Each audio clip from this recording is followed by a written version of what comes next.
Estás escuchando Norte 15 con Narciso Ramos y Coden Daute Radio.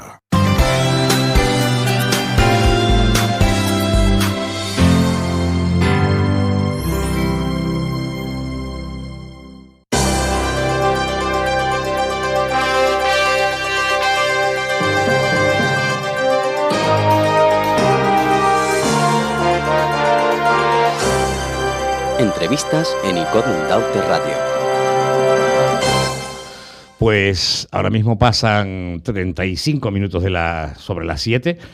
En los próximos 30 minutos vamos a estar conversando, entrevistando al vicepresidente primero del Cabildo de Tenerife, Enrique Arriaga. Vicepresidente, buenas tardes, bienvenido de nuevo. Muy buenas tardes, Narciso. Me gustaría comenzar hablando sobre transporte, porque como presidente de TITSA que tienes desde tu cargo político en el Cabildo, la mayor actualidad ahora mismo, además de la flota de vehículos que se está trabajando en ello, ¿no es verdad?, es la instalación también de marquesinas en 50 paradas de guaguas repartidas por toda la isla, que esto parece que puede ser algo baladí, pero que es importante porque la gente no se moja y la gente no pasa tanto frío.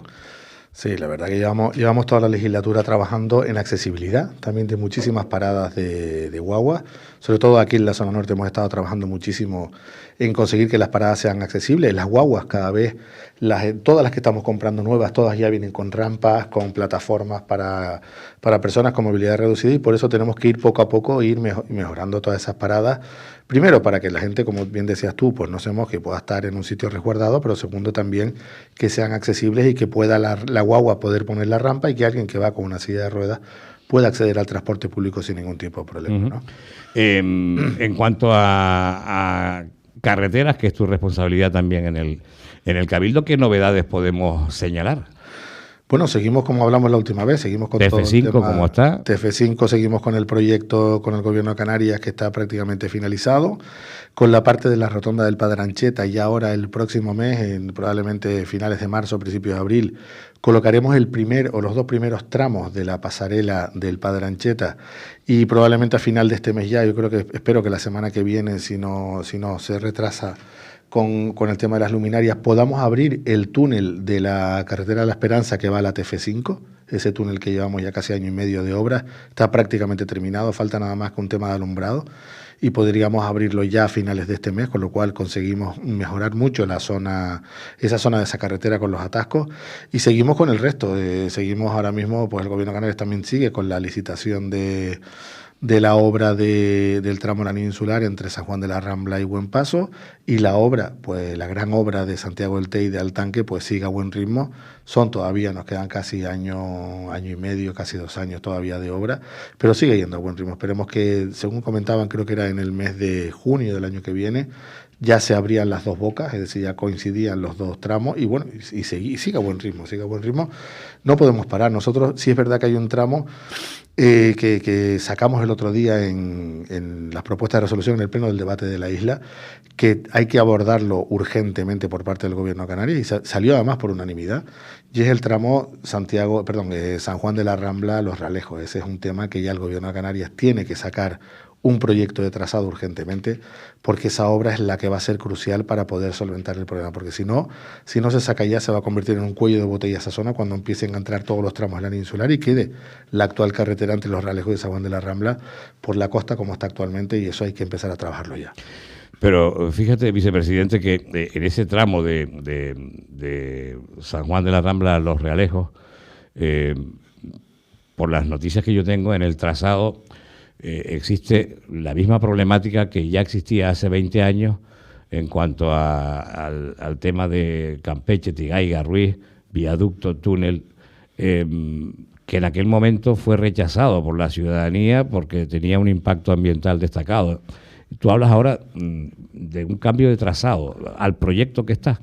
Efectivamente. Sería solucionar esto que te estoy diciendo yo. Efectivamente, para no tocar precisamente la zona de la Red Natura 2000 y todos los espacios naturales, lo que queremos hacer, o lo que se ha propuesto al Gobierno de Canarias, es intentar hacer unos túneles y unos viaductos que vayan por arriba, que no tengan nada que ver con la carretera actual.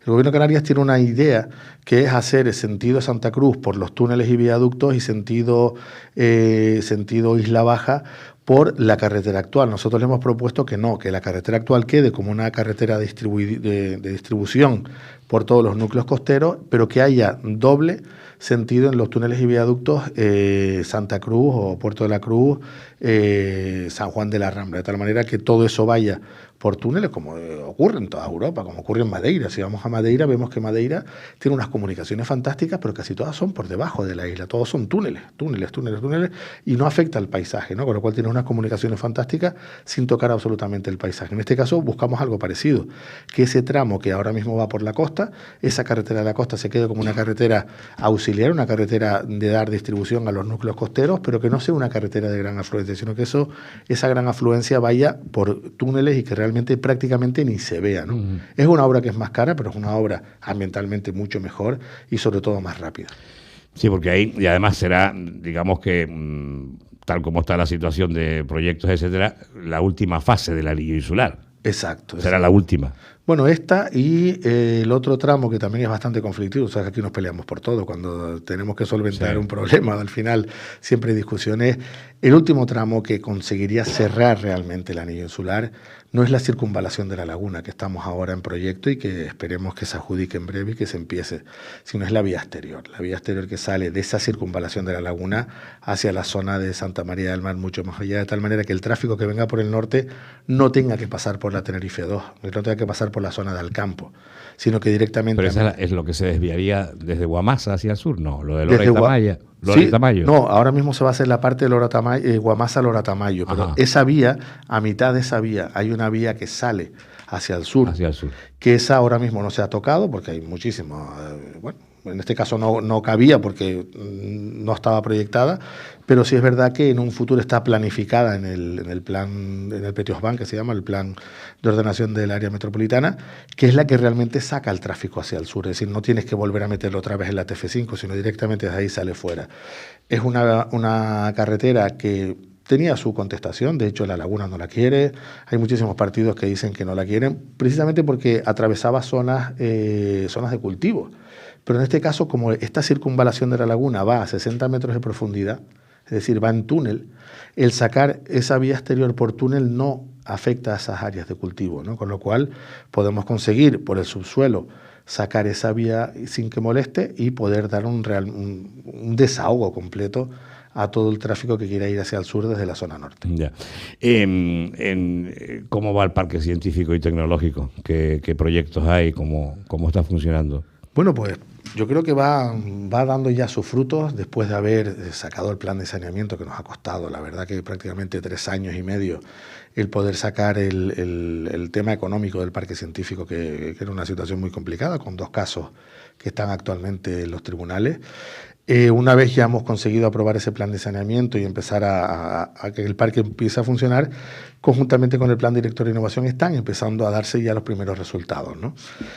Lo que queríamos nosotros con el área de innovación y el parque científico es conseguir una economía alternativa al turismo, no sustitutiva, sino sí complementaria, ¿no? Y traer aquí pues empresas de los sectores de la animación, del sector audiovisual, sector tecnológico, sector de investigación y sector de energías renovables.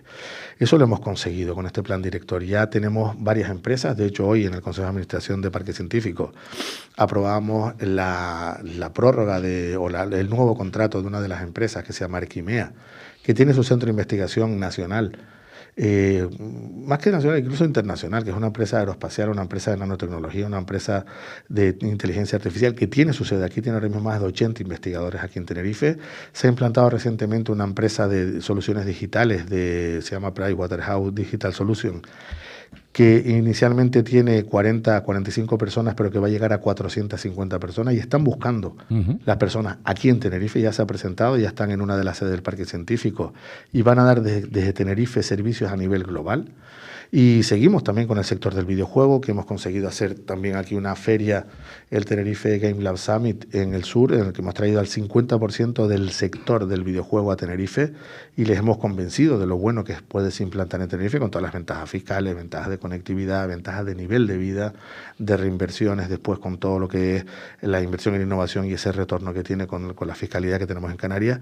Y están empezando ya esas empresas. Para poder dar respuesta a esas empresas Seguimos trabajando con el Parque Científico, con el programa Talentum, haciendo formaciones en todo lo que tiene que ver con el sector de animación y estamos teniendo muchísimo éxito. La verdad que los jóvenes están reaccionando muy bien, se están apuntando a estas empresas y estamos consiguiendo una inserción laboral muy alta. Hay un programa que se llama Talentum Top, en el que hacemos la formación específica que necesitan las empresas, la paga el Cabildo de Tenerife y esas empresas dan la formación y luego tienen el compromiso de contratar a un 60% de los alumnos. Estamos teniendo un éxito del 98%, es decir, todo el que hace ese programa al final acaba contratado, con lo cual conseguimos trabajos de calidad y trabajos en empresas punteras que desde aquí, pues por ejemplo, se están haciendo los efectos especiales de Star Wars o de Juegos de Tronos. Qué importante es esto para nuestra economía, para el mercado laboral y para un mercado laboral de innovación, ¿no?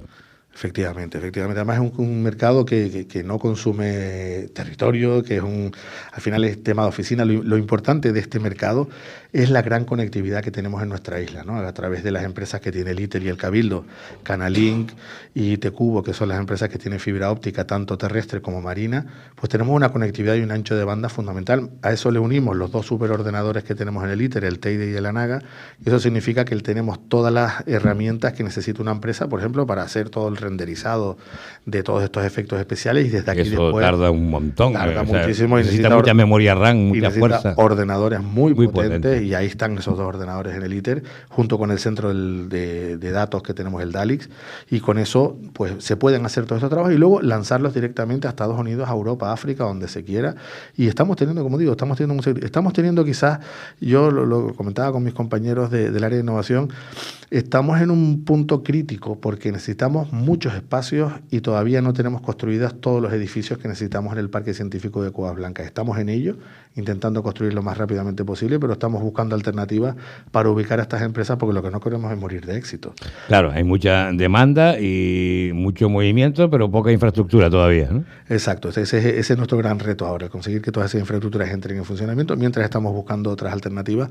Pero lo importante es que ya todo el mundo piensa en Canarias, piensa en Tenerife sobre todo, para implantarse. Incluso algunas empresas vienen en temporadas. Por ejemplo, hay empresas finlandesas que vienen en la época de invierno, porque evidentemente programar, imagínate, hacer temas de videojuegos en diciembre, en los 6 meses de invierno, en los 6 meses de noche en Finlandia con el frío que hace, vienen aquí, hacen toda la programación felices, luego a las 2 de la tarde se van a la playa, se van al monte, se van a hacer deporte y cambia completamente. Van haciendo rotaciones con su personal y es una iniciativa y un incentivo para la gente de estas empresas. Sin duda.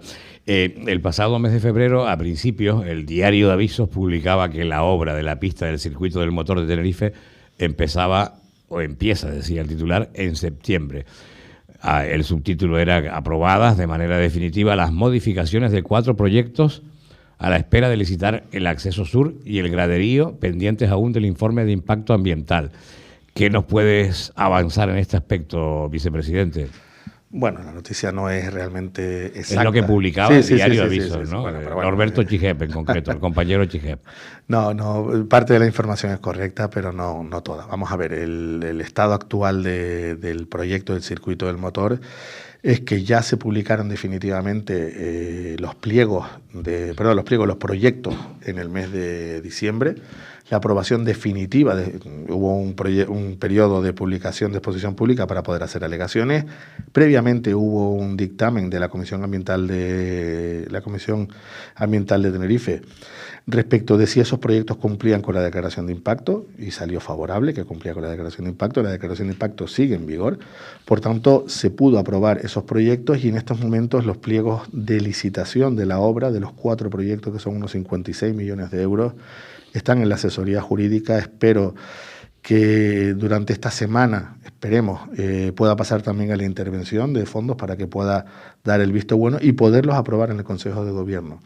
Esa aprobación de la licitación significa que se subiría a la plataforma de contratos del Estado y a partir de ese momento ya todas las empresas que quieran acceder a las obras, que quieran postularse para poder hacer las obras del circuito, pueden acceder a presentar sus ofertas y a partir de ese momento el proceso de licitación, adjudicación y aproximadamente en unos 3-4 meses podemos tener adjudicadas las obras de los 4 proyectos y empezarían las obras pues probablemente en el mes de septiembre. Evidentemente antes de final de este año las obras van a estar en marcha, eso seguro. Qué importante es esto para para la economía también de nuestra isla, para el deporte, para la afición automovilística de la que yo formo parte, pero también para la economía de nuestra isla, ¿no?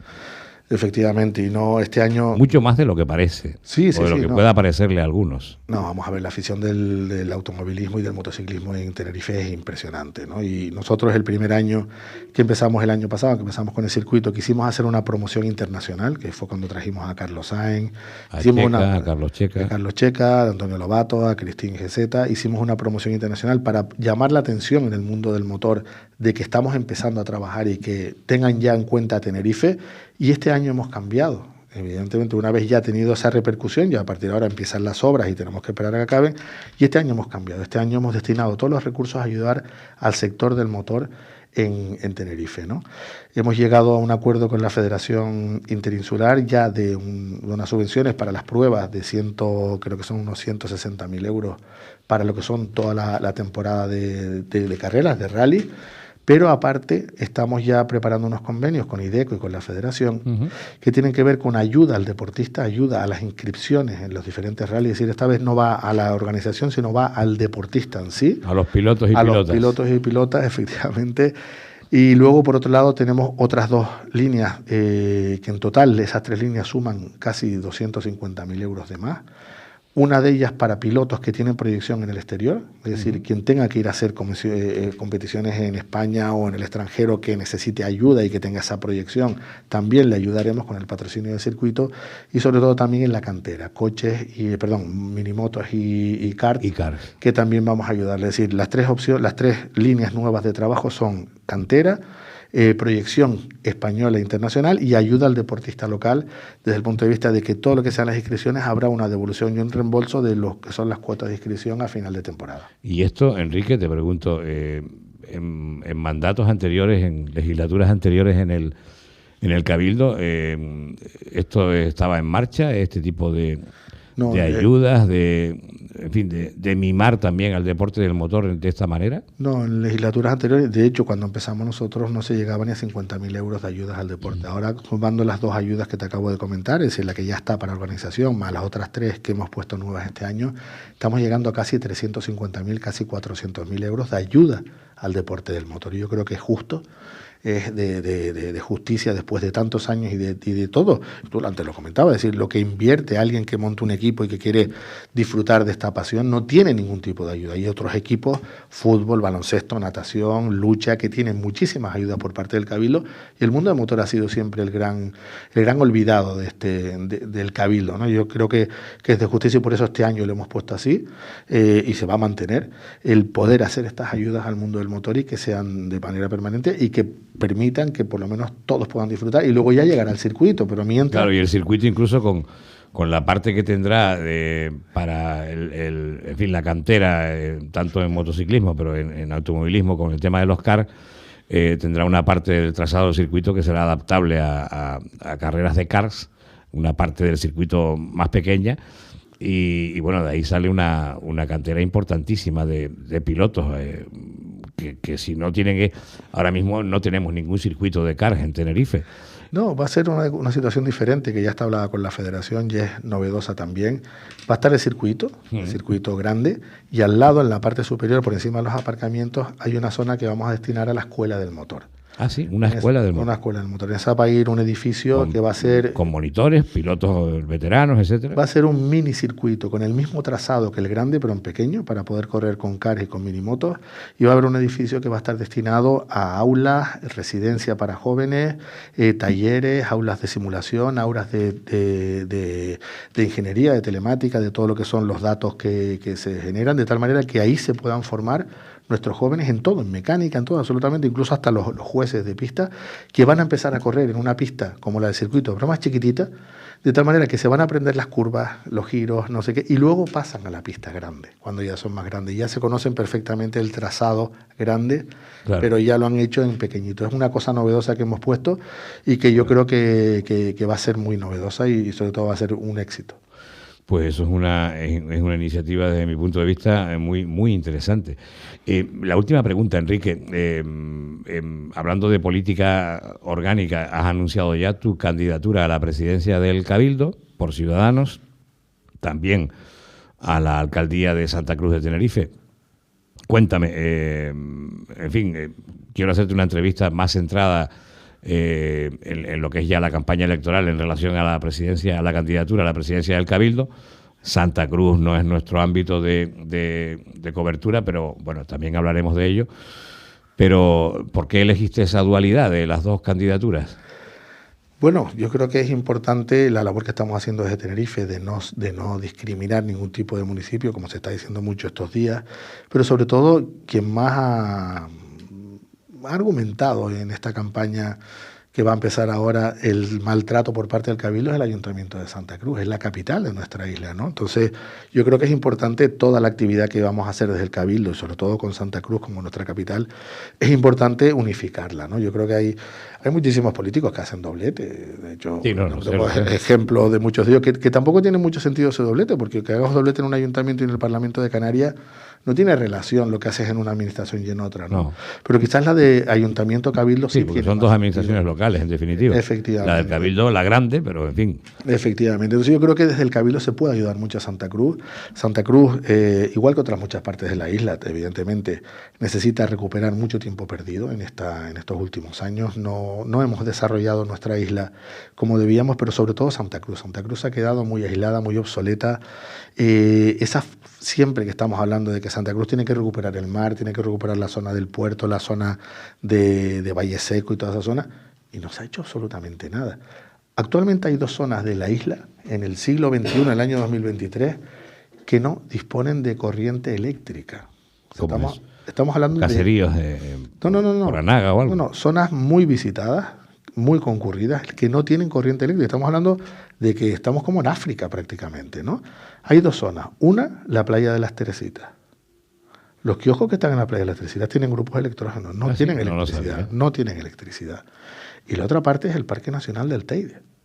El teleférico funciona con grupos electrógenos, no tiene electricidad, porque las normas medioambientales impiden llevar un cable subterráneo al Teide. El parador funciona con grupos electrógenos. Todo lo que hay en el Teide mayor impacto ambiental. Por favor, si va enterrado. Claro. Pero es que las normas son tan complicadas que al final nos impiden hacer todo esto. Entonces tenemos la zona más protegida del Parque Nacional con grupos electrógenos quemando gasoil, que es inviable económicamente y medioambientalmente es un auténtico disparate, ¿no? Y luego la playa de las Teresitas, 3/4 de lo mismo. No hemos hecho absolutamente nada para poder llevar energía eléctrica a la playa de las Teresitas. Por favor. Entonces hay muchísimas cosas en Santa Cruz, la zona de Añaza, que está abandonada completamente. Nosotros hemos propuesto muchísimas medidas que tienen que ver con el transporte y con la movilidad, con el tranvía, ampliación del tranvía en Santa Cruz, que tiene que ver parte con el Cabildo, pero parte también con el Ayuntamiento de Santa Cruz, a lo que todos los grupos políticos han votado en contra. ¿Y por qué razón? ¿Qué argumentan? No lo entendemos, porque a lo mejor molestamos al sector del taxi, molestamos a algún sector, pero es que al final el futuro de la movilidad va por el transporte guiado, por el tranvía y por el tren. Habrá que buscar las fórmulas de compensar al sector del taxi, habrá que buscar la fórmula en el caso de que el comercio se pueda ver afectado de compensarlo, pero lo que queda perfectamente claro es que los tranvías son la forma de moverse en las grandes ciudades y de hecho se está desarrollando así en toda Europa. Hemos puesto en marcha la línea 4, que va hasta Añaza, que nadie la había tocado desde hace 10 años. Hemos hablado de prolongar la línea 2, que es la que va a la zona de La Gallega, que actualmente está en una zona en medio de un descampado y no sirve absolutamente para nada. O sea, la línea 1 tiene 10 millones de pasajeros y la línea 2 no llega ni a 1 millón. Es decir, no funciona porque se dejó a la mitad. Igual que la línea 1 no se llevó al aeropuerto de Los Rodeos, por motivos políticos. Claro, que hubiera sido... Bueno, es que históricamente el antiguo tranvía llegaba a Tacoronte, ¿no? Claro, pero que aquí tú sabes que estamos el siglo siempre... pasado, a principios del siglo pasado, finales del 18. Tú sabes que aquí siempre estamos en el que hace falta hacer cosas, pero luego cuando las vas a hacer dicen, no, esto no me lo toques. Entonces, nadie quería el tranvía se ha hecho allá. Ahora nadie puede vivir sin el tranvía, pero no hagas más líneas, ¿no? Tenemos un problema de movilidad, pero no me toques la casa, no me toques no sé qué. Oye, al final, si queremos progresar, necesitamos hacer cosas, ¿no? Y a veces, cuando tenemos que hacer la autopista, y lo hemos hablado en otros programas, cuando haya que hacer el tercer carril de la autopista, habrá muchas expropiaciones. Habrá mucha gente que se sienta perjudicada, compensar, obviamente, económicamente en los justiprecios, pero hay que tener un sacrificio en ese Y aspecto. hablábamos antes también de la laguna, es decir, que una carretera pase por un terreno agrícola que puede perjudicar a 100 personas, estamos beneficiando a 200.000 habitantes del norte para poder pasar hacia el sur. Es decir, estamos poniendo en la balanza 200.000 personas que están día a día en la TF5 en una cola frente a 50 agricultores, que con todo el respeto, pero que terrenos agrícolas hay por toda la isla, que hay que buscar el balance de este tipo de cosas, ¿no? Entonces yo creo que ¿qué ocurre con la política tradicional? Que cuando hay ciertas cosas que son conflictivas, no se tocan. A mí me lo han dicho muchas veces, no, esto no lo toques, ¿eh? Esto no lo toques, que vienen las elecciones. Pero esto ocurre aquí en Tenerife, porque mi percepción es que en Gran Canaria no ocurre igual. No, que va, para nada. Allí todos van a una. Ahí están ya ahora sacando el tren, sacando las infografías del tren, sacando dónde va la estación y todo el mundo encantado. Aquí, como se me ocurre decir, dónde va la estación del tren de Candelaria, se me tiran todos los ayuntamientos encima. Entonces, allí van a una en pro del desarrollo de la isla. Aquí, cada vez que decimos algo, mira, un ejemplo claro. ¿Quién proyecta la circunvalación de la laguna en el plan se llama el Petiosban, que es del año 2006, el plan de ordenación del área metropolitana? Lo hace Coalición Canaria. Uh-huh. Ahora sacamos adelante el proyecto de la circunvalación de la laguna y Coalición Canaria vota que no en la laguna. Sacamos el tranvía. Tranvía hasta Los Rodeos, tranvía hasta La Gallega, tranvía hasta atravesando Santa Cruz de un lado a otro. Eso lo propone Coalición Canaria cuando gobierna. Ahora dice que no. El tren dice que sí, dice que no. El circuito del motor dijo que sí, luego dijo que no y luego dijo que sí. El puerto de Fonsalía, ¿quién proyectó el puerto de Fonsalía? Coalición Canaria. ¿Quién hizo la autopista para llegar al puerto de Fonsalía? Coalición Canaria. Ahora Coalición Canaria dice que el puerto no. No puede ser que nos movamos por intereses políticos en cada momento. Yo creo que tenemos que tener altura de mira y los grandes proyectos de Tenerife, que son estructurantes, tenemos que tirar todos a una. Porque al final huir para esos grandes proyectos estructurales, huir del cortoplacismo, claro, y del partidismo. Claro que sí, o sea, esto tenemos que tener esa altura de mira y decir, oye, ¿qué es lo más importante? Es esto, nos sentamos, lo proyectamos todo, pero no jugar con ese tema. Pues no me interesa. El otro día votábamos en el pleno del Cabildo la línea 3 del tranvía. La línea 3 del tranvía de Santa Cruz es una que va desde Meridiano, el centro comercial Meridiano, hasta Residencial Anaga. Atraviesa Santa Cruz de un lado a otro. Y no son dos vías de tren, es una sola que se bifurca en las estaciones para no consumir mucho territorio. Votaron todos en contra. Votaron todos en contra. ¿Qué pasa con las 20.000 personas o las 40.000 personas que viven en la zona residencial Anaga y la zona de la avenida Anaga? No pueden acercarse al tranvía. Tienen que coger su coche, tienen que coger guagua. Es verdad eso, es verdad. Esa zona de la avenida Anaga, la zona del Club Náutico y tal, está totalmente aislada de la isla. Entonces tú dices, bueno, pueden ir con guagua, sí, pero que no nos olvidemos que la guagua tiene un motor de combustión y va por el tráfico. Y la guagua es tráfico.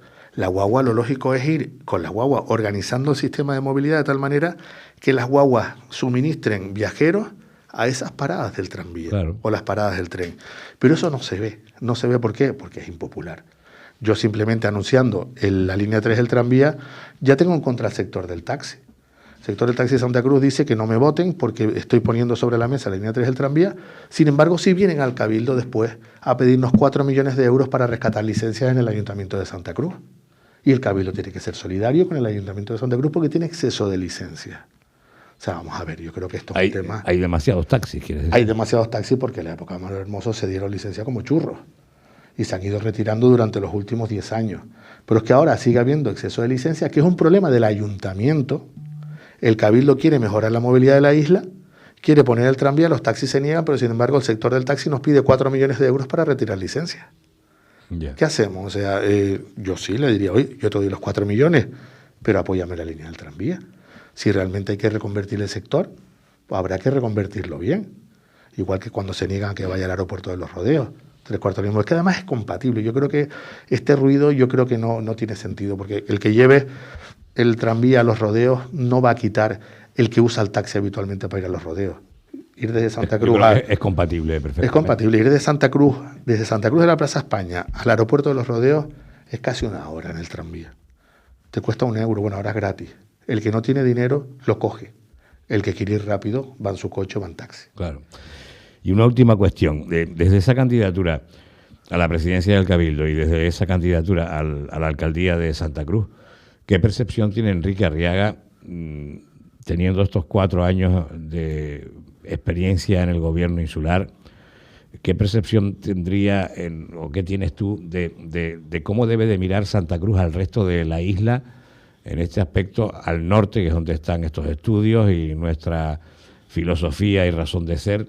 Porque a mí me da la sensación, yo que he vivido muchos años en Santa Cruz, que nací en La Laguna, que llevo ya 27 años en Ico de los Vinos, pero que conozco las dos facetas, ¿no? La del norte nuestro aquí de Ico profundo, y la de la zona metropolitana.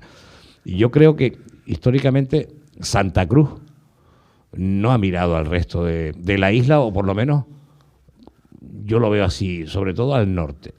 No sé si Santa Cruz en cuanto a proyección, en cuanto a solidaridad, en cuanto a no sé, todo ese flujo de turismo, de barcos, de cruceros que llegan, que muchas veces se quedan en Santa Cruz nada más, no sé si me entiendes la reflexión que quiero hacer. Sí, bueno, vamos a ver, hay un tema que sí hemos aprendido desde estos 4 años en el Cabildo, es que Santa Cruz tiene 3 polos importantes de economía y de población, ¿no? Que es la zona sur, la zona norte y el área metropolitana, ¿no? Hasta ahora se ha centrado casi todo en el área metropolitana, está claro, pero se ha centrado en el área metropolitana mal centrado. El sur ha crecido mucho y se ha invertido muchísimo en el sur. Sin embargo, el norte se ha dejado de lado. Y lo reconozco abiertamente. Es decir, el norte se ha dejado mucho de lado. ¿Qué es lo que hemos estado haciendo en el Cabildo durante estos 4 años? Intentar compensar esa desigualdad, ¿no? Hemos invertido muchísimo, sobre todo en las áreas que me tocan a mí, ¿no? En infraestructuras culturales, prácticamente en el norte muchísimo más que en el sur, ¿eh?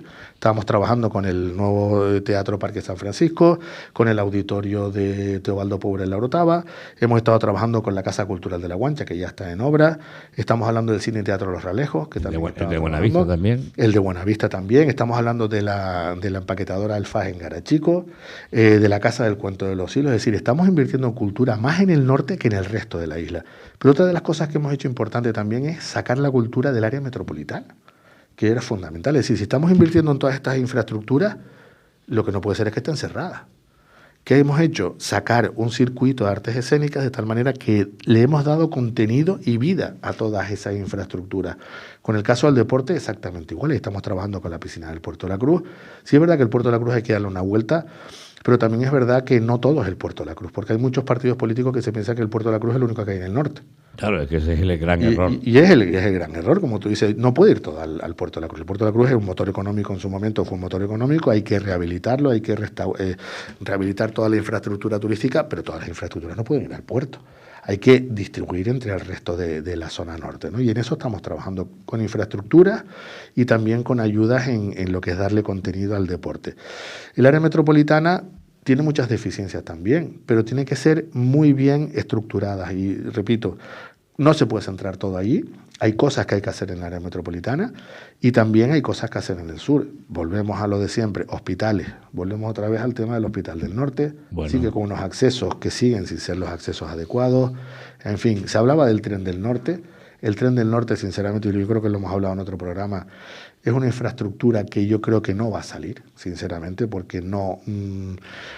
el impacto que va a tener sobre las expropiaciones y sobre el territorio va a ser más importante que en la parte sur, pero hay una solución que la daremos en breve para conseguir que la zona norte se pueda incorporar a la línea del Tren del Sur.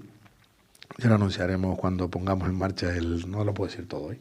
Te estoy dando muchas primicias hoy. ¿Se anunciaría antes de que acabe este mandato, quieres decir? Hombre, no sé si lo anunciaríamos antes. O desde tu campaña electoral. No, bueno, vamos a ver, son propuestas que hay, yo creo que hay una importante, y te la digo a decir abiertamente, vamos a hablar. Nosotros el Tren del Norte no lo vemos primero porque tiene un gran problema técnico y es subir desde Santa Cruz a La Laguna. Estamos hablando de una cota de 600 metros y un tren no es un tranvía que puede ir en pendiente. Un tren tiene que ir haciendo zigzag constantemente porque no puede coger mucho nivel y eso significa que son unas infraestructuras para poder salvar esos 600 metros que serían muy costosos. Y luego cuando entremos en el norte, el destrozo que hace después de expropiaciones. Tenemos una alternativa y es un gran intercambiador en la zona de aquí del Valle de La Orotava y recuperar el famoso túnel Teleforo Bravo. No sé si te suena ese famoso túnel que va de La Orotava a Arafo. Ah, sí. Ese famoso túnel que se abrió en su momento se puede hacer como túnel ferroviario, que es un túnel que no es muy caro, en el cual podríamos poner un tren que conecte la zona del Valle de La Orotava con el Valle de Güímar. Y eso después conectaría con el tren del sur, que puedes ir en 10 minutos o a a la Santa zona, Cruz, o a la zona metropolitana. o a la zona metropolitana, o al sur, al aeropuerto del sur perfectamente. Con lo cual tendríamos ya establecido prácticamente una malla de tal manera que tengamos comunicación. Y luego el otro gran problema que tenemos que resolver es el de la Isla Baja. Ese es fundamental. La Isla Baja Se queda aislada, con Granillo Insular. Completamente. No, es que al final tenemos, para Isla Baja tienes dos formas de acceder. No tienes la forma de acceder desde Ico a Garachico, que si hay cualquier problema de desprendimiento, tenemos la carretera cortada, y luego la famosa TF 421 para subir hacia la zona del tanque, que es una de las carreteras que tenemos un proyecto que actualmente no sirve, y vamos a intentar hacer algo. Lo hemos hablado con los alcaldes de la Isla Baja y nos hemos sentado con ellos y les hemos dicho, señores, esto es lo que hay. No hay nada trabajado. Hay que hacer un gran proyecto para conseguir que esa TF 421, la carretera que sube hasta el tanque, se pueda hacer mejor, pero tenemos un gran problema y es que es un espacio protegido. Y volvemos otra vez a tocar... Acantilado de la culata. Efectivamente. Entonces hay que hacer una evaluación de impacto, una declaración de impacto que va a ser bastante compleja, pero tenemos que empezar a trabajar. Y ese ha sido nuestro compromiso con los alcaldes de la Isla Baja. Hacer un pequeño arreglo de lo que hay actualmente, trabajar en algunas zonas, sobre todo cuando pasa por travesías urbanas, en ciertos núcleos que hay por ese recorrido, pero tenemos que hacer una gran inversión en esa carretera porque es fundamental. Es fundamental porque además esa carretera que vaya a dar al tanque es importantísimo. Pero al final no nos olvidemos que la orografía es la que hay y no podemos hacer una gran autopista ni una gran carretera para llegar a la zona del anillo insular. Obviamente.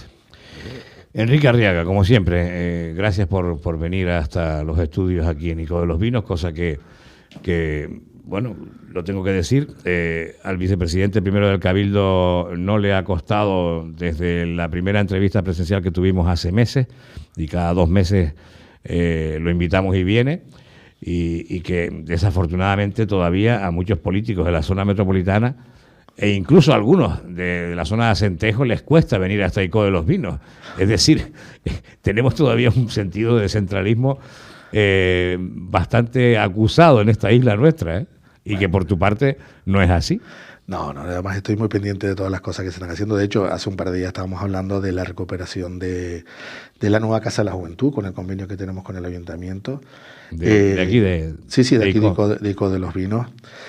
También estamos viendo el tema de la Cueva del Viento, la compra de lo que es la parte de la casa, incluso viendo la parte baja también para poder hacer yo creo que un gran centro, que podría ser incluso hasta un centro de espectáculos, un centro de eventos en la parte baja de la Cueva del Viento, cerca de la playa de San Marcos. O sea, estamos haciendo muchísimas cosas y seguimos trabajando mucho por Ico y, como digo, por toda la isla. Yo creo que lo importante es pensar en Tenerife. Hay que pensar en Tenerife, no en Santa Cruz, ni en el norte, ni en el sur, sino en Tenerife de forma global, porque llevamos muchos años de retraso y tenemos que recuperar esto a marcha forzada. El concepto de isla en general. Enrique Arriaga, muchísimas gracias, como siempre. De nada, a ti, Narciso. Bueno, pues nos vamos.